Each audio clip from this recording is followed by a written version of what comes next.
What's up, everybody? It's John here from VidGamiac.com. Here we are today in yet another visual novel doing Reminiscence in the Night. This is going to cover our first playthrough, so make sure you click on that play button. Just like with any other visual novel, first thing you want to do before getting started is to head in to options and then adjust some things. Go up to the skip box, make sure you click all three things: unseen text, after choices, and transitions. And of course, make sure text speed and auto forward time are clicked as far to the right as possible. Then hit return to head back to the main menu and then go to start up the game. It's going to ask you for a name, punch whatever you want in. Then it's going to ask you to confirm it. Make sure you pick yes, obviously. You're going to fast forward by hitting right bumper, and then that's going to teleport you to this room. You should be given your first achievement as soon as you enter. This is going to be the main setting of the game. You get first day for 70 gamer score once you set foot in the apartment.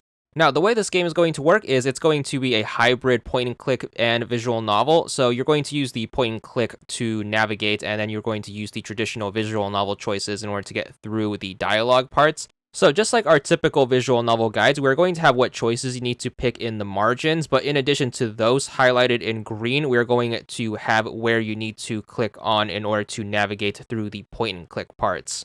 So hopefully that should be easy enough to figure out.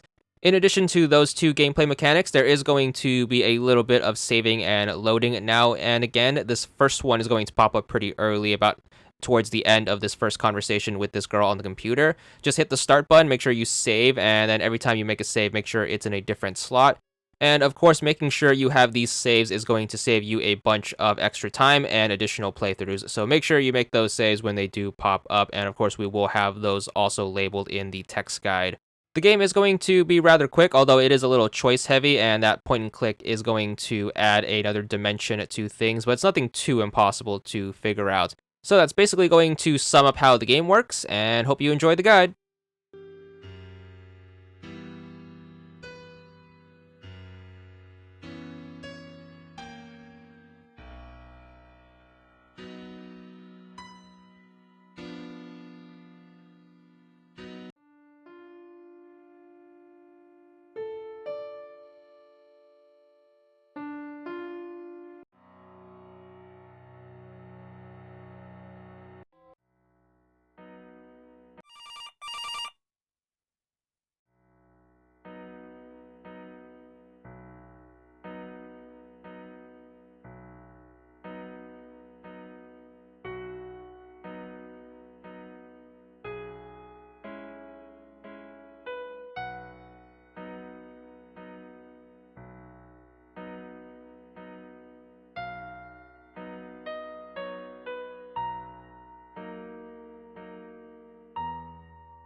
So we should be coming towards the end of this playthrough. We're going to have to head upstairs and then interact with the bed. We're going to meet the strange man in the black and white part. Right before this choice, you want to make sure you make your second save, so make sure you hit the start button and save in slot number 2. And we're actually going to turn this one around really quickly. So make the choice that you need to make. So you want to make choice 1, which is the topmost choice, and you should get the Fascinating Novel achievement. As soon as you get the achievement, feel free to load that save you just made. So make sure you load by hitting start and then going to load instead of save, and then just load up save slot number 2.